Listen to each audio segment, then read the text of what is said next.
A dim room. Including myself, there were 4 men and women there. The room was warm, humid, and gave off a horrific feeling of suffocating. Tired of the musty smell in the air, I sat down. The chair screamed and creaked under my weight.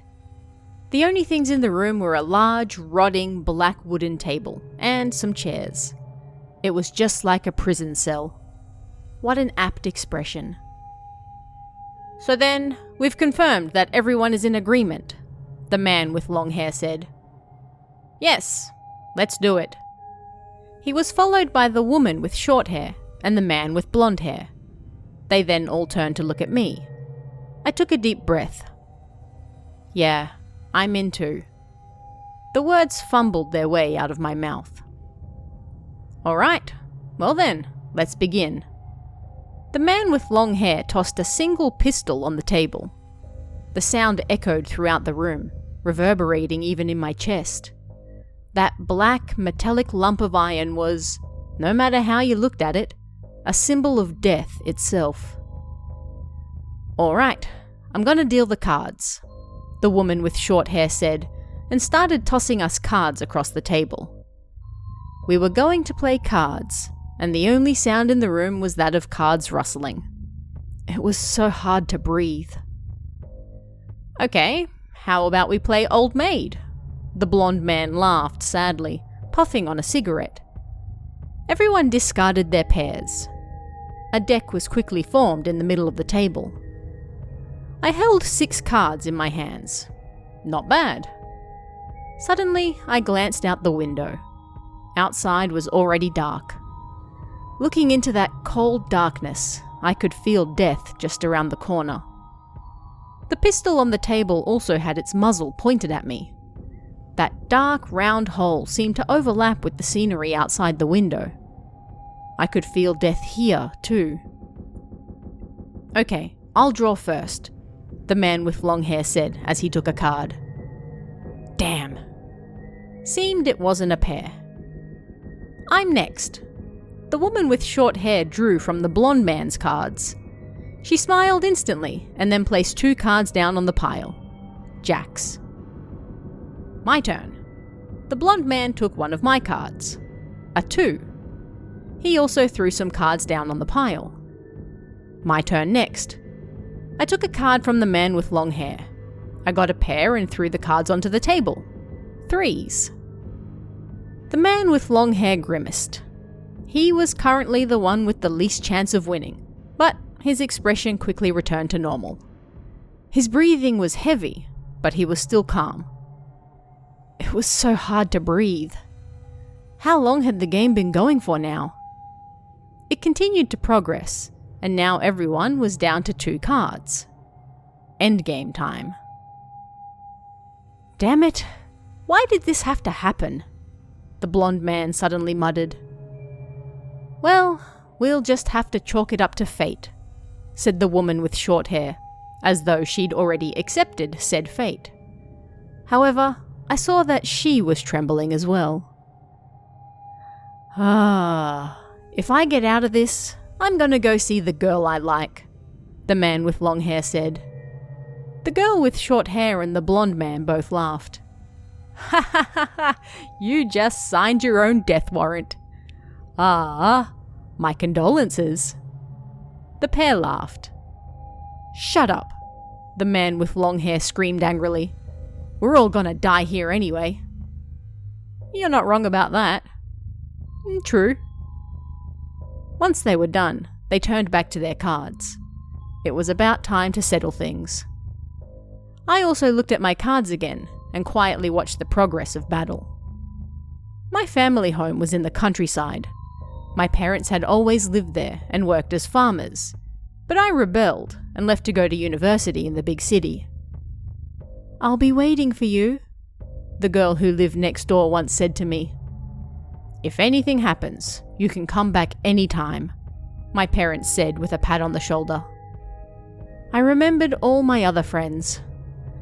I wanted to go home.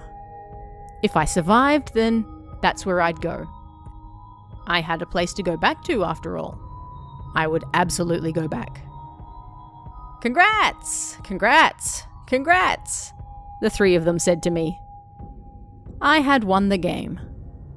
It was so hard to breathe that it was like my heart and lungs were being crushed. "Go on, use it." The man with long hair presented me with the gun. "Come on, what are you doing? Use it. You won," the woman with short hair said. "Don't worry about us. Just hurry up and die," the blonde man said, his expression filled with sadness. I don't want to." The voice that squeezed out of my throat was so harsh it didn't even seem like my own. I want to go back.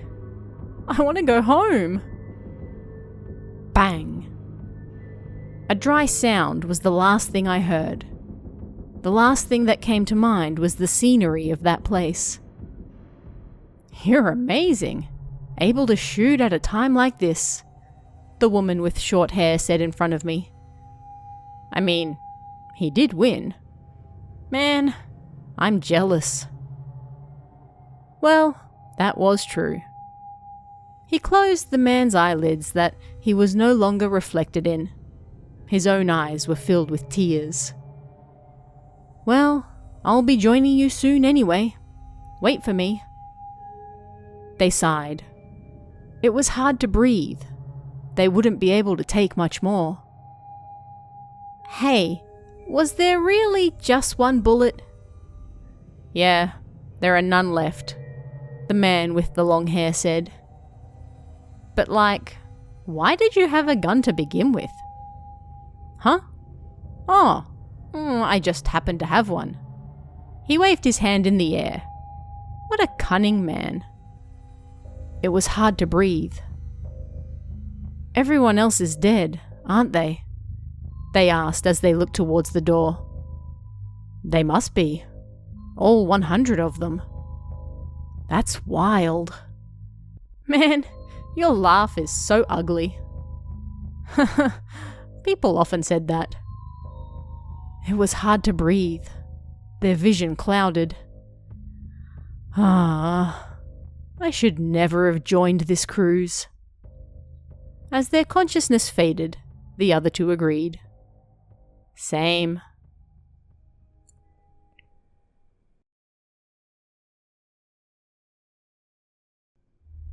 There was a T-junction in the next town over that was surrounded by terrifying rumours. There had long been stories that one of the streetlights there projected the life expectancy of those looking at it. Because of poor visibility at the T-junction, there were numerous accidents and deaths, and it was said that those who died saw the light flashing before they did. Because there were so many fatal accidents, traffic reflectors, or so-called curve mirrors, were finally installed. But soon after, rumours began to spread again. It was said that the spirits of those who died there were reflected in the curve mirrors. Being interested in the supernatural, I decided to check it out late one night. It's always scary walking through residential areas late at night. The road was only just wide enough for 2 cars to fit, and the fences of the nearby houses were over 2 meters high, making everything feel oppressive. Before long, the T-junction came into view. Somebody was already there. A man was sitting on the road, looking at the curve mirror and trembling. I approached him. "What's wrong?" "Idiot! Be quiet!" The man held a finger to his mouth as he whispered. "That curve mirror. Can you also see what's reflected in it?" he asked. So I turned to look at the mirror. On the left-hand side of the mirrors, which were lined up on the left and right-hand sides of the road so you could see both ways, there was a figure standing in the middle of the dark road. The figure's height and posture were exactly the same as the man next to me. But how can I put this? I didn't sense any life from the figure. "I can see it." "You can? Maybe it's a doppelganger." "Doppelganger? You've never heard of them? It's someone who looks exactly like you, and if you meet them, you'll die." "There's no way." I don't want to believe it either, so, you know. The man got closer and whispered in my ear. Can you go check it out for me? Huh? Shh! Keep it down! The man panicked and covered my mouth, but the man in the mirror didn't do the same thing. Please, I'll never ask for anything ever again. I mean, this was the first time I'd ever seen this man before. Still, I did come here to see something supernatural. I quietly nodded, crept along the fence to the T-junction, and then peeked at the doppelganger. Oi! A sudden voice made me fall over on my backside. I looked up and a policeman was standing beneath the streetlight. What are you doing out here so late at night? No, well, looking for ghosts. Ghosts? How stupid, he said, and then helped me stand up. You're not stalking anyone, are you? No. Why on earth would he suspect me of doing something like that? Oh yeah, I should go tell that man from before. I turned around. Huh? He's gone. That man was nowhere to be seen. I didn't even hear his footsteps walking away. What are you talking about? Look, just go home, all right? The officer said. Before you have an accident. I got goosebumps all over and ran from there as fast as I could.